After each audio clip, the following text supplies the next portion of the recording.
Muy buenas tardes, mis amados hermanos y hermanas, que el Señor les bendiga. Un privilegio el poder estar esta tarde compartiendo con ustedes una enseñanza y un estudio acerca de la palabra de Dios. Antes de iniciar, vamos a orar. Amante Dios y Padre Celestial, te damos gracias, Señor, en el nombre de Jesús, por esta tarde en que tú nos permites reunirnos, Señor, para escudriñar juntos tu palabra, sabiendo, Señor, que cuando los hermanos estamos juntos y en armonía, tú envías allí bendición y vida eterna.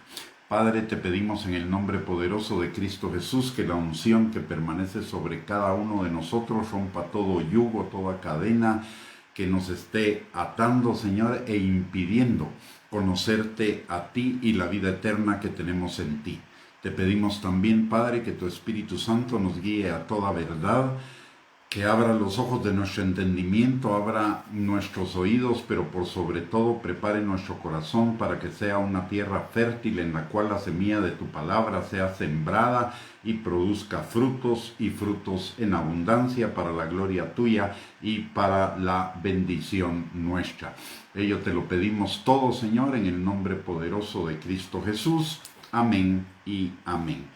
Muy buenas tardes, mis amados, que el Señor les bendiga. Un gran privilegio para mí el poder estar por este medio compartiendo con ustedes un estudio de la palabra de Dios para que todos juntos vayamos aprendiendo y creciendo en el conocimiento de Dios y en la vida eterna y preparándonos para la pronta venida de Cristo, para ser esa novia gloriosa, limpia, santa, sin mancha y sin arruga que Él viene a traer.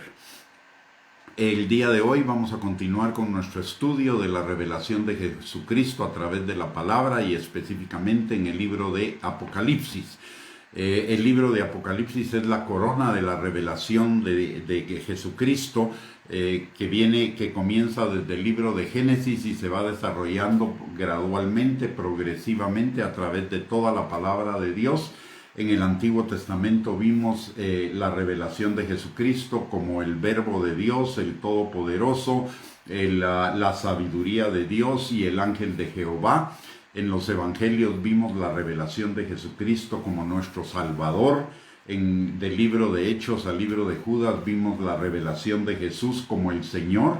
Y en el libro de Apocalipsis encontramos la suma de todas esas revelaciones más una revelación que es la corona de la revelación de Jesús en la palabra, que es la del juez justo. Y el libro de Apocalipsis en el capítulo 1 nos da muchísima información y enseñanza acerca de quién es Jesús.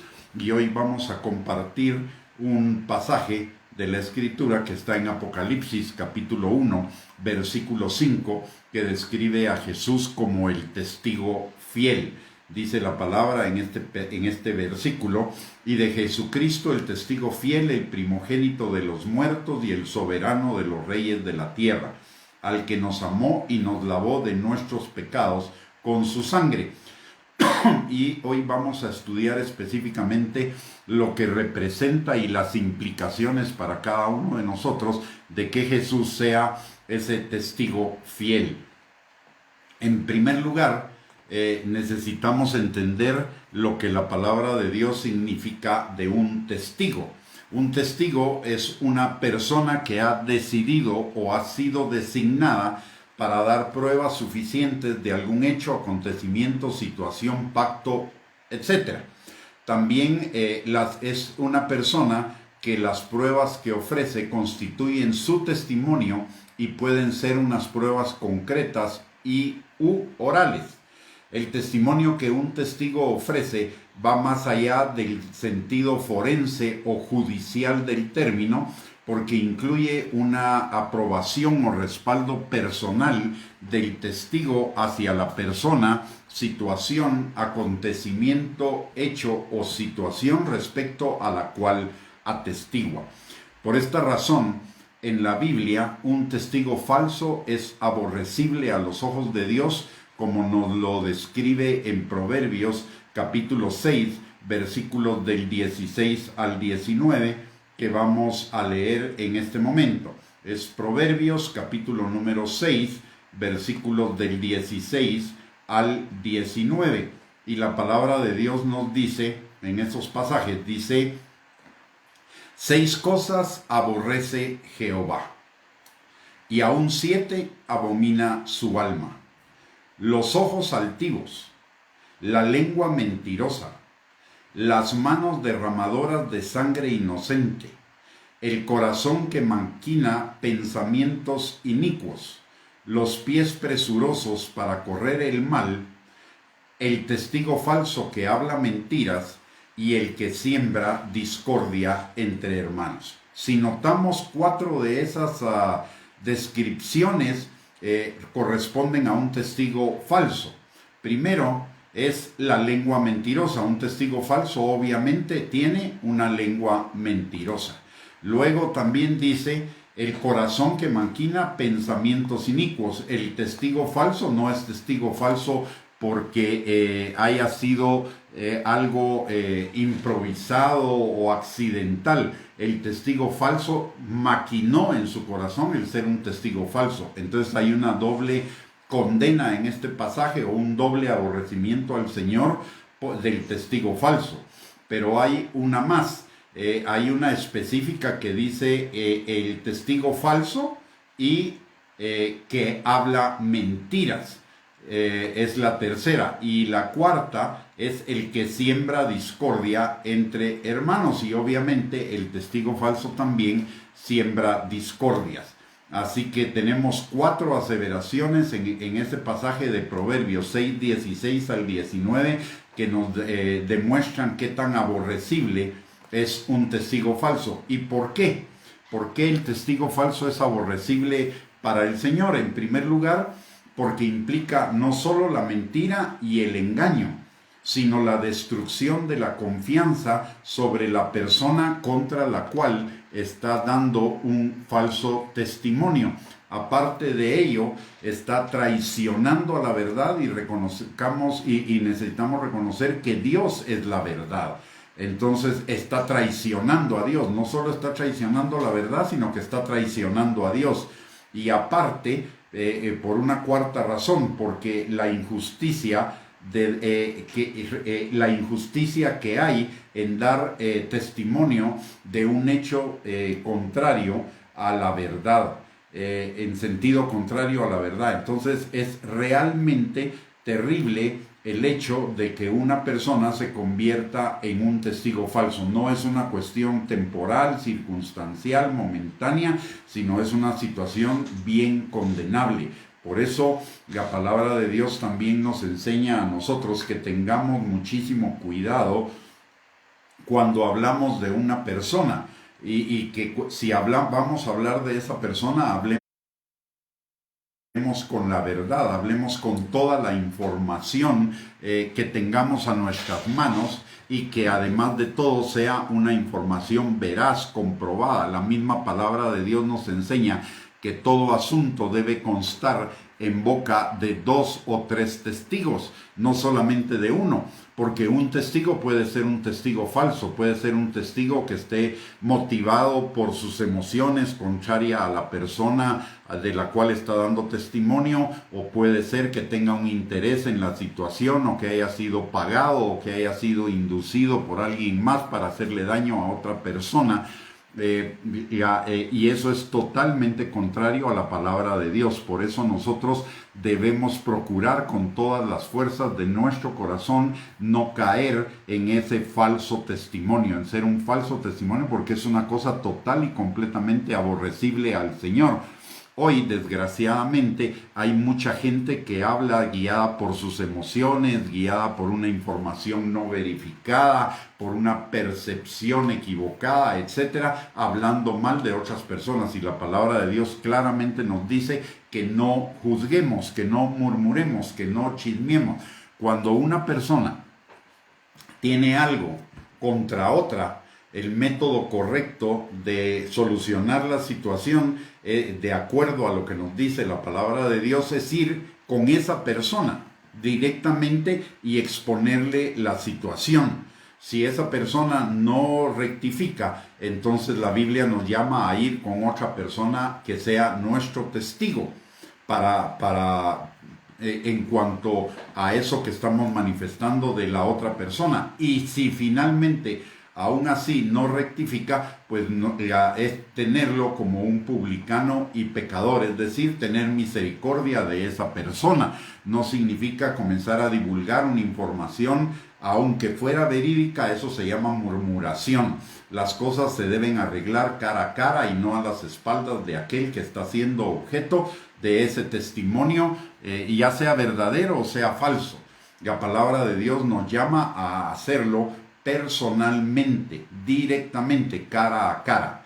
Un testigo falso se va a refugiar normalmente en el anonimato, o se va a refugiar en que la persona de la cual está dando testimonio, sea verdadero o falso, no está presente. Está dando un mal testimonio de esa persona sin que esa persona esté presente y se pueda defender. Eso, en otras palabras, se llama cobardía y además hipocresía. Porque muchas veces esa persona que está hablando mal a las espaldas del otro, cuando lo tiene enfrente, hace como que si no hubiera pasado nada, si no hubiera dicho nada, etc. Nosotros entonces, el que Jesús sea el testigo fiel nos lleva a imitarlo y nos induce a que nosotros solo demos testimonio de una persona que sea verdadero, número uno. Y número dos, que no hablemos de lo malo de esa persona. Si la persona no está, entonces necesitamos,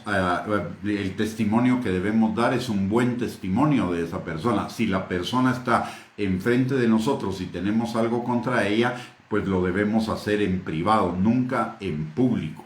No sea, dice la palabra, que nosotros vayamos a ser objeto de lo mismo, porque el que siembra va a cosechar. Entonces debemos evitar la murmuración, el chisme, el juicio, la condena, la culpa, la acusación, la mentira, la hipocresía, la burla, el menosprecio, etc. Todos esos son lenguajes del diablo. Son palabras que el diablo puede poner en la boca de una persona para dañar a otra persona y además dañarse a sí misma, a la persona que está dando ese falso testimonio, porque la Biblia claramente dice en Génesis capítulo 12, versículo 3, hay una promesa, y esa promesa es en dos sentidos. La primera es: yo bendeciré al que te bendiga. ¿Qué quiere decir? Si yo bendigo a otro, seré bendecido. No solo se trata de que el otro me bendiga a mí, sino se trata también de que yo bendiga al otro, para que yo sea bendecido.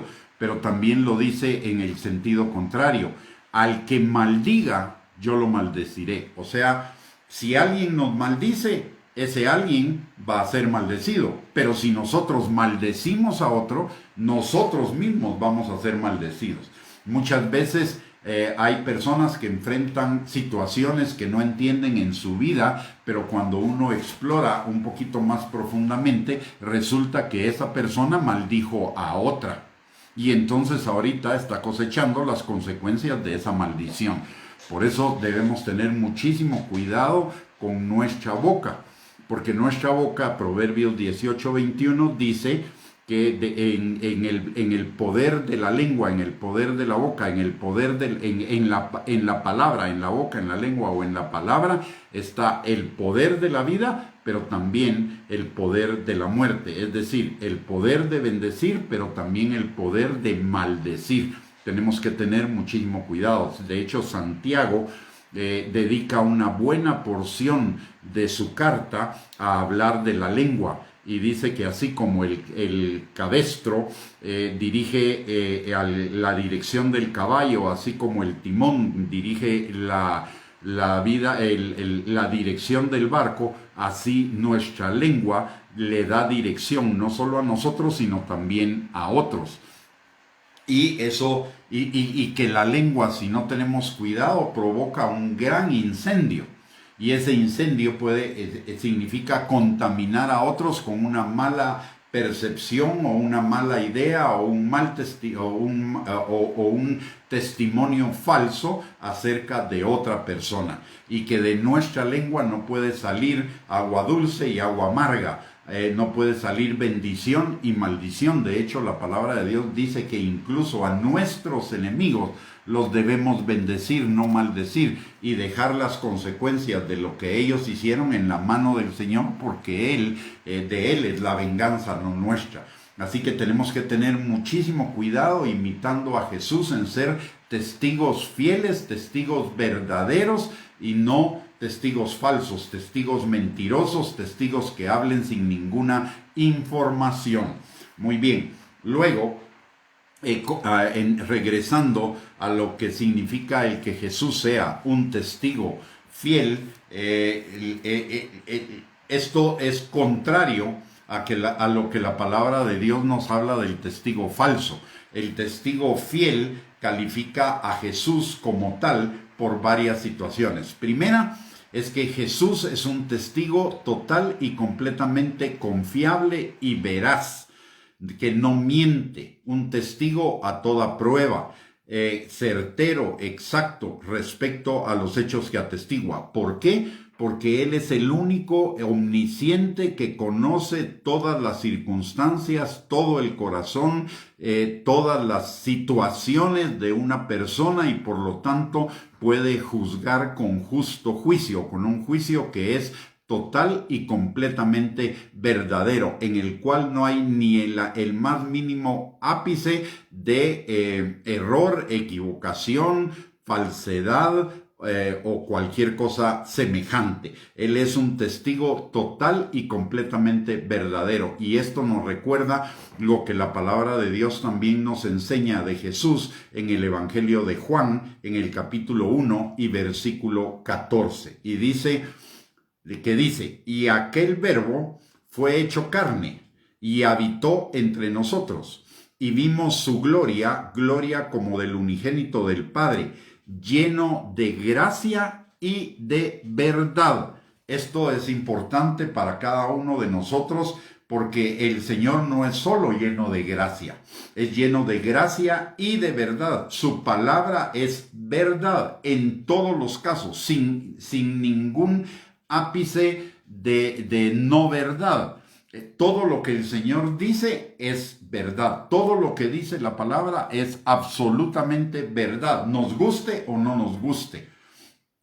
Hay muchas personas en el cristianismo que solo reciben de la palabra de Dios lo que les gusta, lo que les conviene. Pero toda la palabra de Dios es verdad, por lo tanto deberíamos recibir con el mismo nivel de aceptación todo lo que la palabra de Dios diga, aun aquellas cosas que no nos gustan, porque esas cosas que no nos gustan también son verdad, y generalmente no nos gustan porque hay algo en nuestro corazón que no quiere rendirse a esa verdad de la palabra de Dios.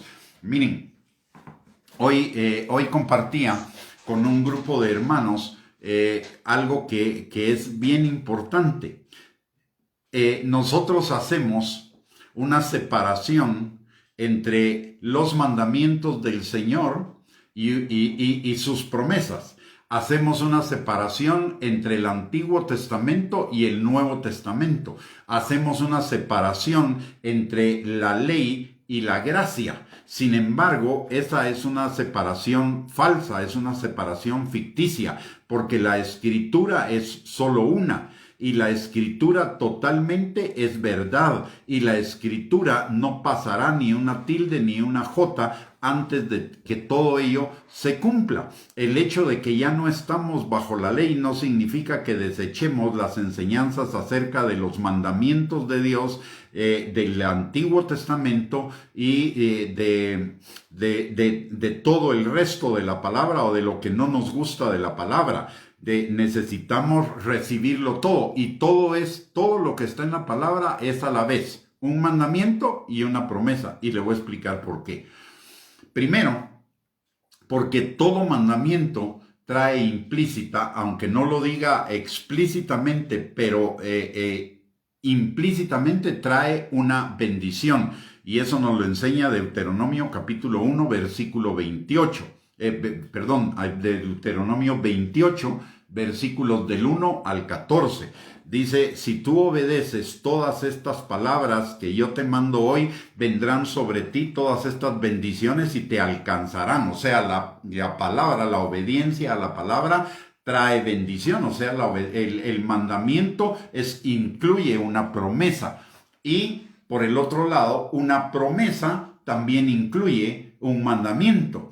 Una promesa incluye el mandamiento de cumplir las condiciones que esa promesa especifica. Por ejemplo, hijo mío, yo deseo que tú seas prosperado en todas las cosas y tengas salud, es la promesa.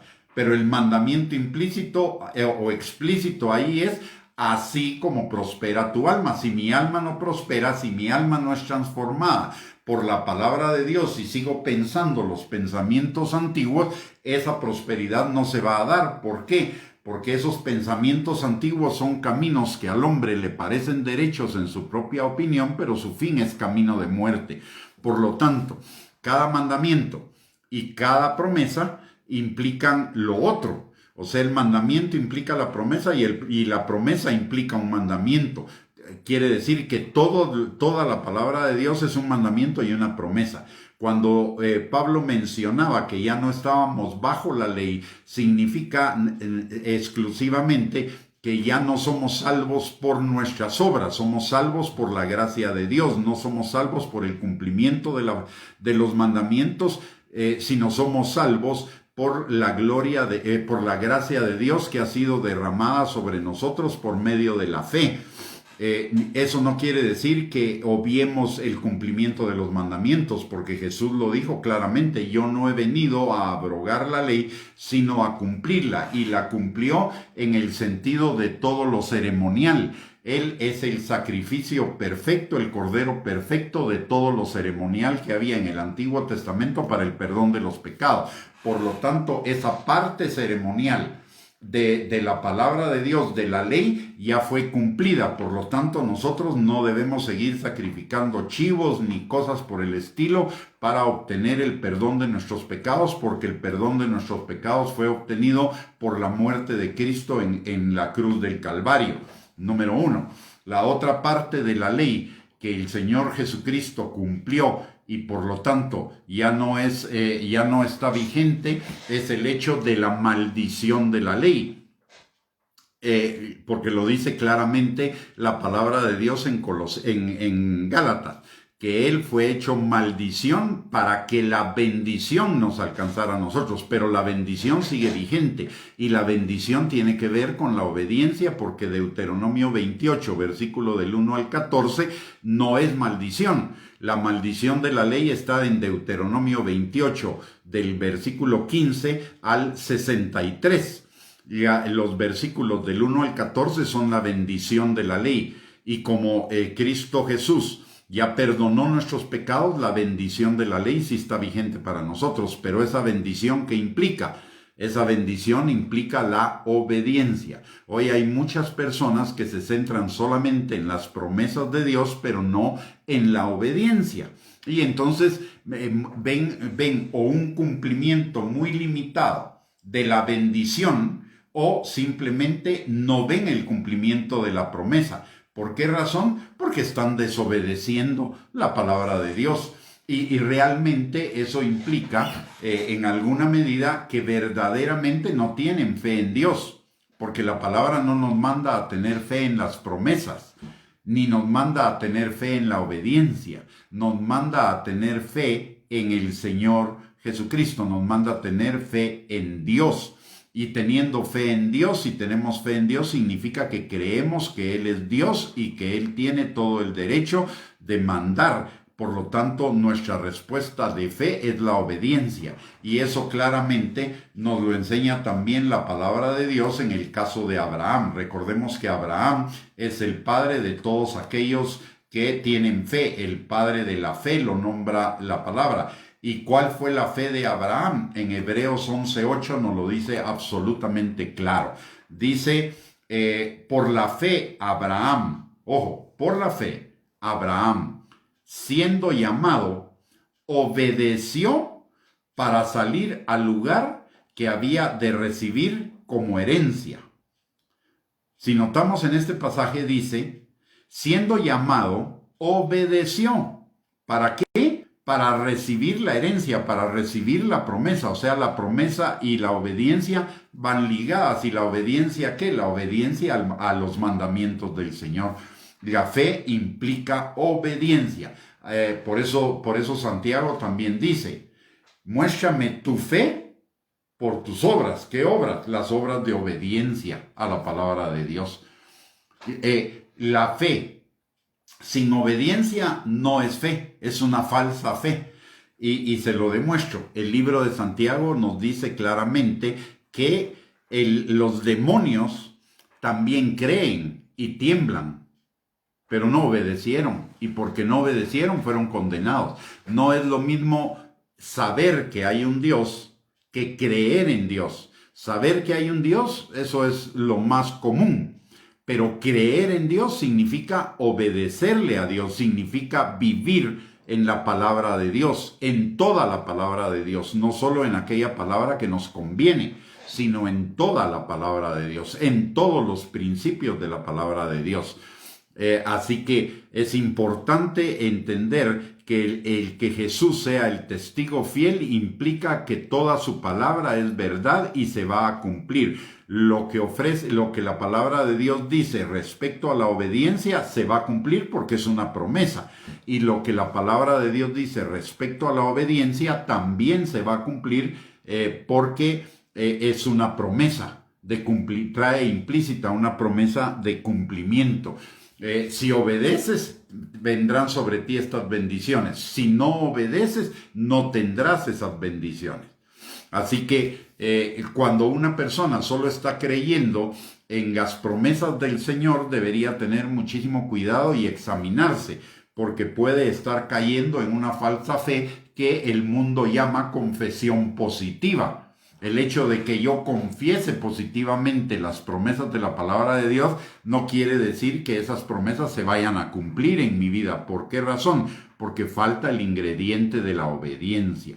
Y mucha gente se frustra, mucha gente se decepciona del cristianismo y aún se decepciona de Dios porque confiesan las promesas pero no pasa nada y le echan la culpa a Dios de ese incumplimiento, cuando la culpa realmente está en uno porque uno no está cumpliendo las condiciones de la promesa o las condiciones de la bendición, que es la obediencia. Entonces regresemos a nuestro tema de Jesús como testigo fiel. Y entonces Jesús es la verdad. Todo lo que Él dijo es verdad. ¿Y qué es lo que Jesús dijo? Lo que está escrito desde Génesis hasta Apocalipsis. Porque recordemos que Jesús es el verbo de Dios, la palabra de Dios encarnada. Por lo tanto, Jesús encarna toda la Biblia. Y toda la Biblia es verdad, y por lo tanto lo que a nosotros nos conviene, además de que es lo que el Señor nos manda, es que vivamos en toda la palabra de Dios. Y mire, hay un error que inconscientemente, pienso yo, se comete en el cristianismo, y yo no sé quién lo inventó o quién lo sugirió. Y es que cuando una persona es una nueva convertida, le dicen a esa persona: usted lea el Nuevo Testamento, no lea el Viejo Testamento, lea el Nuevo. Cuando realmente lo que la palabra de Dios nos enseña es a escudriñar tanto el Nuevo como el Antiguo Testamento. Es más, cuando Jesús dijo escudriñen las Escrituras, el Nuevo Testamento todavía no estaba escrito. Solo estaba escrito el Antiguo Testamento. Cuando Pablo dice en 2 de Timoteo 3:16 que toda la Escritura es útil para enseñar, para corregir, para redarguir, para instruir, a fin de que el hombre de Dios sea enteramente preparado para toda buena obra, todavía el Nuevo Testamento no existía en ese momento como tal. Las escrituras que existían eran todas las escrituras del Antiguo Testamento. Y esto es el espaldarazo que la palabra de Dios le da al Antiguo Testamento. Mientras que nosotros en el cristianismo, en ciertos sectores del cristianismo, desechan el Antiguo Testamento y solo se quedan con el Nuevo. Y eso no es correcto. ¿Por qué? Porque toda la Escritura es inspirada por Dios. De hecho, toda la Escritura, nos lo dice también Pablo en 1 Corintios 10, que toda la escritura en el Antiguo Testamento está escrita para nosotros, para ejemplo de nosotros, para que no sigamos esos ejemplos de desobediencia. Y eso nos está llamando a obedecer el Antiguo Testamento. El mismo que dijo que ya no estábamos bajo la ley, nos dice que todo el Antiguo Testamento lo debemos conocer porque es ejemplo para nosotros, para que no caigamos en desobediencia. Por lo tanto, nos está llamando a la obediencia a los mandamientos de la palabra de Dios en el Antiguo Testamento. En Pablo no hay ninguna contradicción. Lo que pasa es que él tenía muy claro, y nosotros lo debemos tener muy claro, que lo que ya no está vigente en la ley es la parte ceremonial de los sacrificios y del sacerdocio antiguo testamentario, porque eso fue cumplido en Cristo Jesús. De hecho, Cristo Jesús es nuestro sumo sacerdote el día de hoy. Y también hay ciertas leyes que en el transcurso de la historia Dios determinó que esa parte de la ley no se cumpliera, como por ejemplo todas las leyes que se refieren a aspectos sanitarios y a aspectos de comida. Esos claramente la palabra de Dios los dejó ya sin vigencia, porque eran una parte, no eran la ley moral.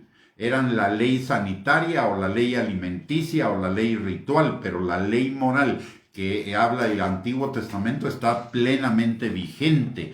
De hecho, la misma palabra de Dios nos dice que el cumplimiento de toda la ley moral es el amor, y que toda la ley se resume en tres principios que abarcan dos mandamientos. El primer mandamiento es: amarás al Señor tu Dios con todas tus fuerzas. Y el que ama, dice la palabra, obedece mi palabra, obedece mis mandamientos. Y en segundo lugar, amarás a tu prójimo como a ti mismo. Y la palabra dice en Romanos que el que cumple esos dos mandamientos cumple toda la ley. Por lo tanto, la ley sigue vigente, la ley moral. No nos confundamos con eso, por favor, porque es parte de la verdad que Jesús trajo a la tierra. Él es la suma de la verdad y el testigo fiel de esa verdad. De hecho, Él la cumplió. Muy bien. En segundo lugar, Jesús es el testigo fiel porque Él selló con su propia vida su testimonio acerca de lo que Él atestiguó.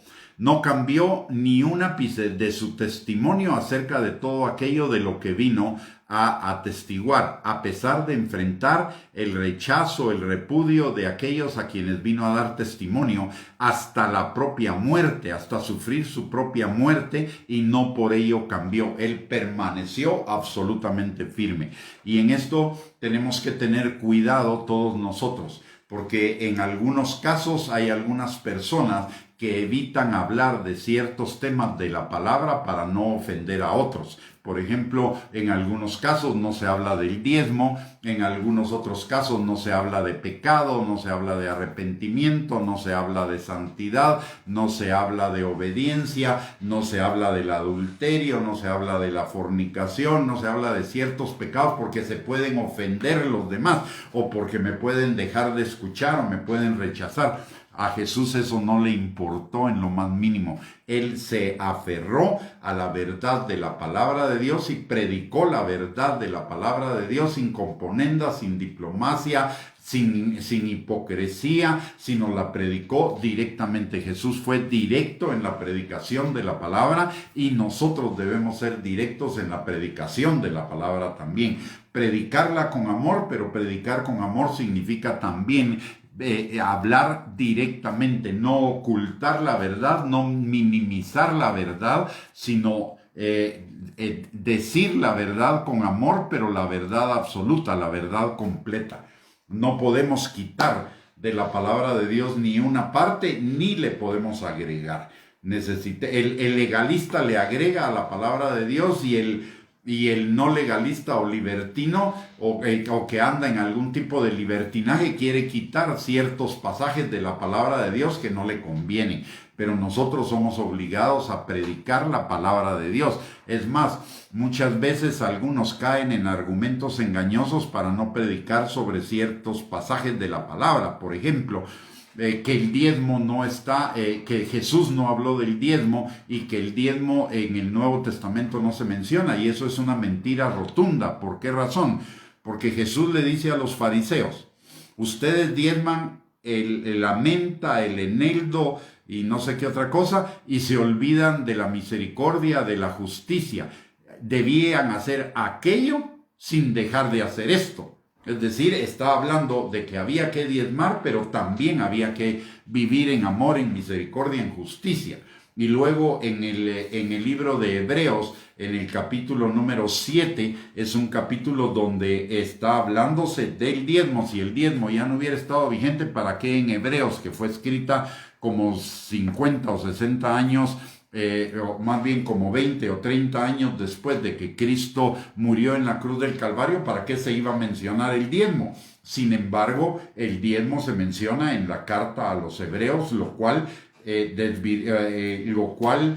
niega o anula esa mentira de que Jesús no habló del diezmo y de que Pablo no habló del diezmo. Tanto en el Nuevo Testamento como en los Evangelios se habla del diezmo como algo que está vigente.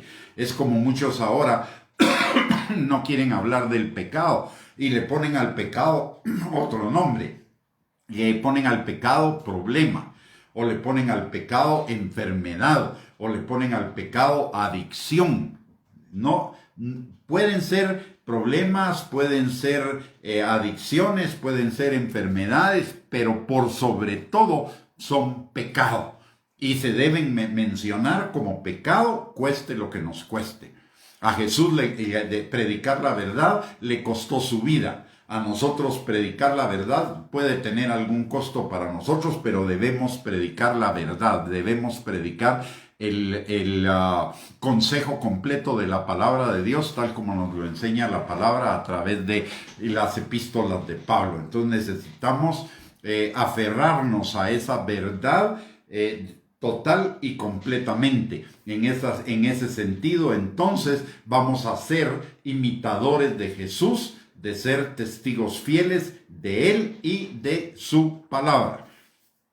También, en tercer lugar, Jesús es el testigo fiel porque Él vino a dar testimonio acerca de las cosas que habló. Y es un testimonio verdadero, definitivo, sin cambio, ni mudanza, ni sombra de variación. Y por lo mismo podemos confiar en ellos sin ningún lugar a dudas. Podemos establecer nuestras vidas sobre lo que Jesús nos dice en toda su palabra, y ese es el cimiento verdadero, el fundamento verdadero de nuestra fe. La Biblia habla que debemos establecer nuestras vidas sobre el fundamento de Jesucristo. ¿Y cuál es el fundamento de Jesucristo? Su palabra, porque Él es la palabra de Dios. Y esto es lo que nos dice la palabra y Él nos hace una llamada de atención o una exhortación a fundar nuestra vida sobre todo el consejo de la palabra de Dios, y nos lo da en Juan capítulo 14, versículos del 6 en el versículo 6 básicamente Jesús dijo: yo soy el camino, yo soy la verdad y yo soy la vida. ¿Y eso qué nos está hablando?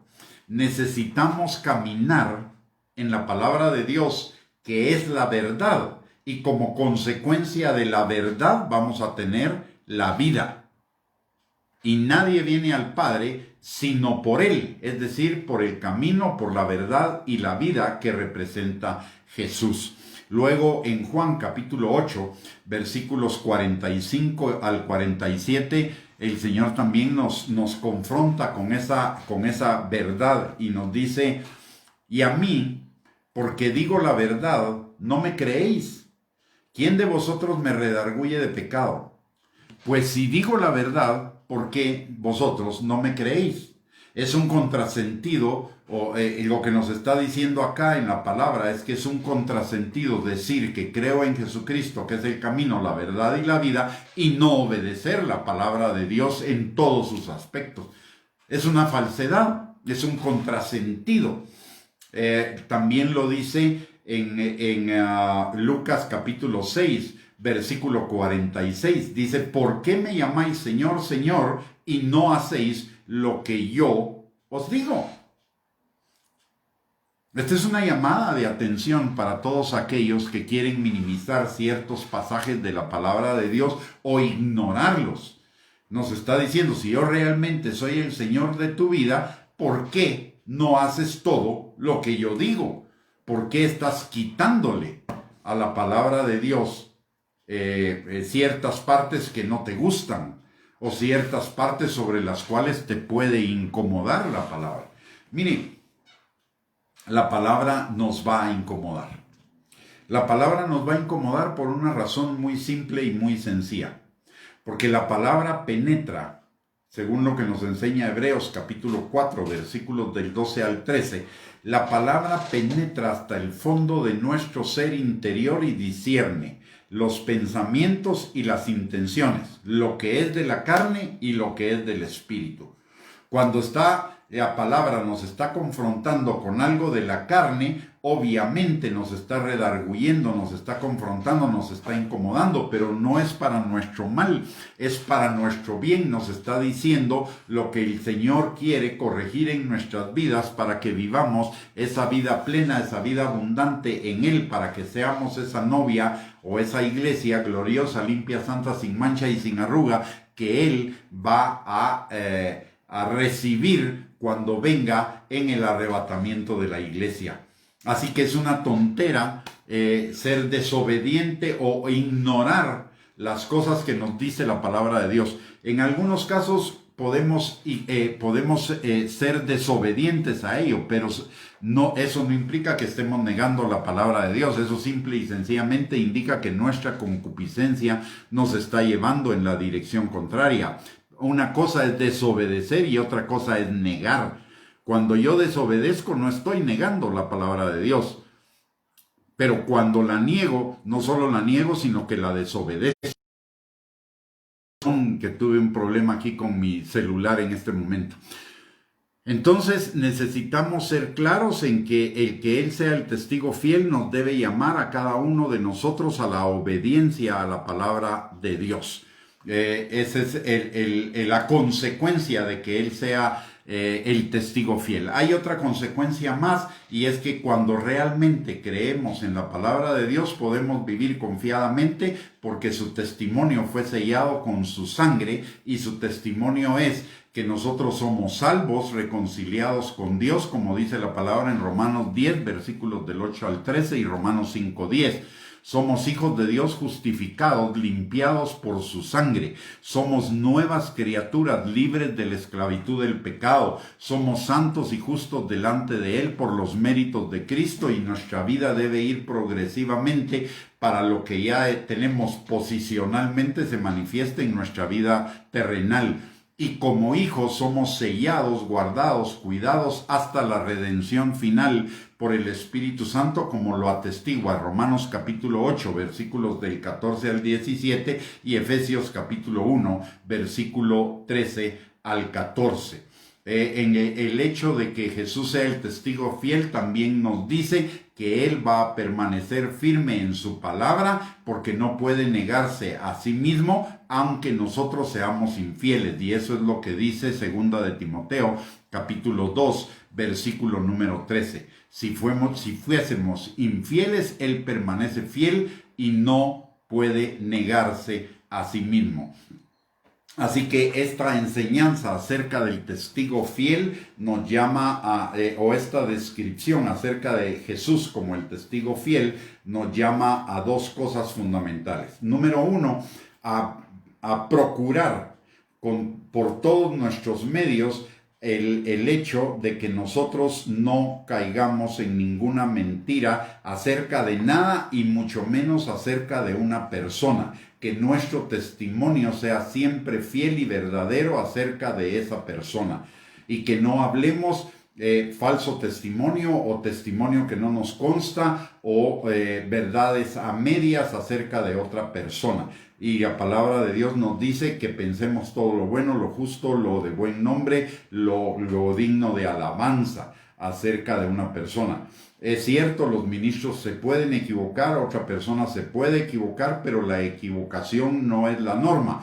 La norma de un cristiano verdadero es que está buscando al Señor Jesucristo con todo su corazón, aunque en el camino pueda tropezar. Entonces tenemos que tener cuidado con el testimonio que podamos dar de otra persona, número uno. Número dos, el que Jesús sea el testigo fiel nos recuerda que toda la palabra de Dios es verdadera, que toda la palabra de Dios es exacta, veraz, que se va a cumplir, y por lo tanto nosotros necesitamos caminar en la obediencia a esa palabra y necesitamos caminar en establecer nuestra vida sobre el cimiento de esa palabra que es verdadera y fiel. Y a eso se refiere también Jesús cuando habla de los dos cimientos. Dice, el que oye mi palabra, la entiende y la hace, tiene su casa o su vida sobre la roca, y vendrán vientos, tempestades, tormentas, inundaciones, y la casa permanecerá. Pero el que no la pone sobre la palabra, el que es solo oidor, pero no hacedor de la palabra, tiene su fundamento sobre la arena, y entonces en el tiempo de la prueba, de la tempestad, de las inundaciones, de los vientos, o sea, cuando es probada la fe, esa persona se desmorona. Y eso sucede con muchas personas. Hay personas que en su fe está decayendo en lugar de estar creciendo. Tienen tiempo de ser cristianos, pero su fe en lugar de crecer va decayendo. ¿Qué significa eso? Lo que significa es que no tienen su fundamento sobre la roca, por lo tanto necesitan fortalecer su fe, fortalecer su fundamento y establecerse en lo que dice la palabra de Dios tal como lo dice, no solo en ciertas cosas de la palabra. Cuando la fe de alguien está decayendo, es porque esa fe está siendo probada a través de tormentas, de pruebas, que son tormentas, tempestades, inundaciones, vientos, son tormentas que vienen a nuestra vida, y si nuestra fe decae por esas tormentas, es una indicación del Señor de que nuestra fe no está fundada en Él, está fundada en otras cosas. Puede estar fundada en promesas, puede estar fundada en que simplemente nuestra vida está siendo una vida tranquila, pero no está fundada sobre la roca, está fundada sobre las circunstancias, sobre nuestras habilidades, nuestras capacidades, nuestro ego, pero no sobre la palabra de Dios. Aunque hablemos de la palabra, los demonios también hablan la palabra, pero no por eso creen en ella.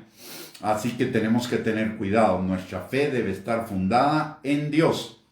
Y cuando nuestra fe está fundada en Dios, no importa que no veamos el cumplimiento de las promesas inmediatamente, no importa que no veamos las respuestas a nuestras oraciones inmediatamente, sino que como nuestra fe está fundada en el Señor y en su fidelidad y en su bondad, sabremos que Él, aunque no veamos el cumplimiento de lo que pedimos, Él está obrando en nuestras vidas para lo mejor. Muy bien, mis amados hermanos. Ha sido un privilegio compartir con ustedes en esta tarde esta enseñanza. Espero que sea de bendición para sus vidas, y si ha sido de bendición para sus vidas, le agradecería muchísimo que la comparta con sus contactos en las redes sociales para que también sea de bendición para ellos. Número 1.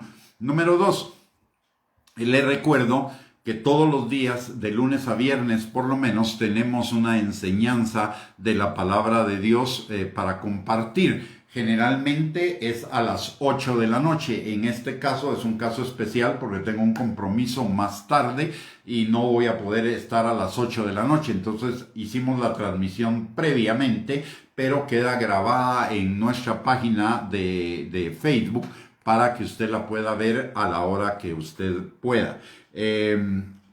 Así que le invitamos todos los días a las 8 de la noche a sintonizarnos para que juntos podamos estudiar, escudriñar y compartir la palabra y aprender de la palabra, porque yo también aprendo cuando estoy compartiendo con ustedes. Para mí es un doble privilegio, el privilegio de compartirla con ustedes y el privilegio de que yo mismo soy enseñado o reafirmado en la palabra.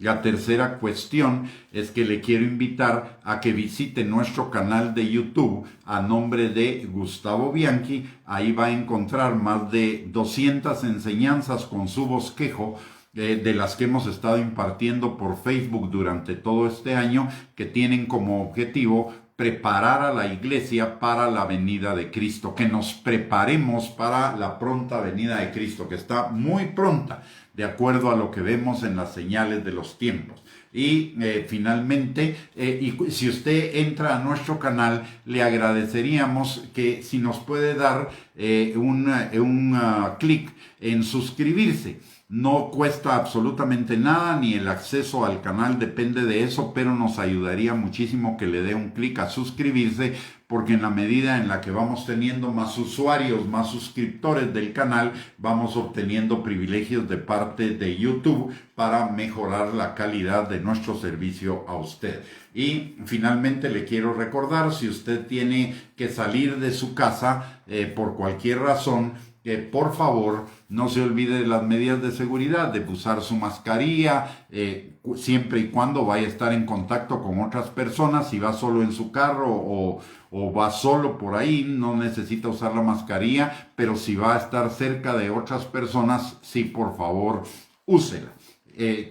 Personas que no sean de su núcleo familiar. En segundo lugar, lávese constantemente las manos y en la medida de lo posible también mantenga el distanciamiento social, es decir, una distancia prudencial, que hablan de 1 metro, 1,5 metros, para estar en contacto con otras personas. ¿Por qué razón? Porque protegiéndose a usted, protege a su familia, y protegiendo a su familia nos protege a todos.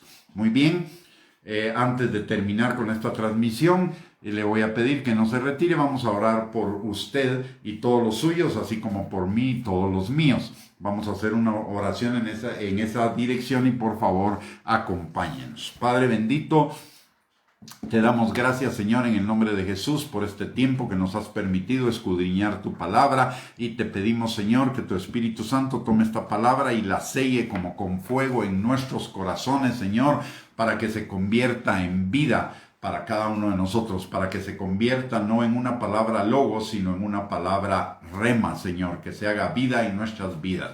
También, Señor, en esta hora venimos delante de ti, entrando al trono de tu gracia para encontrar misericordia y gracia para el oportuno socorro de cada uno de nosotros y nuestras familias. Te pedimos, mi Dios Todopoderoso, que tú tengas tu mano sobre cada persona, Señor, sobre cada uno de nosotros y nuestras familias. Pongas tu mano poderosa para sanar al que esté enfermo, restaurar al que esté quebrantado, libertar, Señor, al que esté preso en mentiras, argumentos y razonamientos falsos que se opongan al conocimiento tuyo y de la vida eterna que tenemos en ti. Y también, Señor, te pedimos que tú suplas toda necesidad conforme a tus riquezas en gloria en Cristo Jesús. Que si alguno, Señor, está atravesando por pruebas o por emociones o sentimientos negativos, Señor, tú extiendas sobre cada uno de ellos tu manto de alegría y derrames en su corazón ese óleo de gozo que convierta, Señor, sus lágrimas en risas, su tristeza en alegría, su duelo en fiesta, Señor, y su pesar en danza, Padre. Señor, también te pedimos que a cada uno de nosotros nos des cada día más hambre y sed de ti. Que seamos, Señor, como ese ciervo que brama por las aguas en el desierto, Señor, que así nuestra alma clame por ti. Y que tú formes, Señor, en cada uno de nosotros un espíritu noble y un corazón recto que nos sustente, Padre. También te pedimos, Señor, por todos aquellos miembros de nuestras familias que todavía no han venido al conocimiento tuyo, para que en cumplimiento de tu promesa, Padre, esas personas, Señor, se conviertan a ti de todo corazón, se vuelvan a ti de todo corazón en este tiempo, Padre.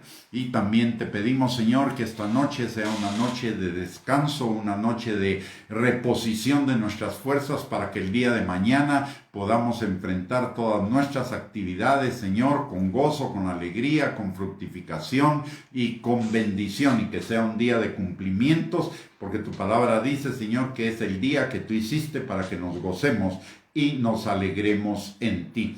Y, Señor, permítenos el día de mañana, si es tu voluntad y tú no has venido aún, Padre, que podamos compartir nuevamente otra enseñanza de la palabra a las 8 de la noche. Muchísimas gracias, Padre, por todas las respuestas a nuestras oraciones, y recibe tú toda la gloria, la honra y la alabanza. Muy bien, mis amados hermanos, muy buenas tardes, que el Señor les bendiga. Les mando un abrazo y bendiciones para todos, y esperamos encontrarnos el día de mañana nuevamente. Bendiciones.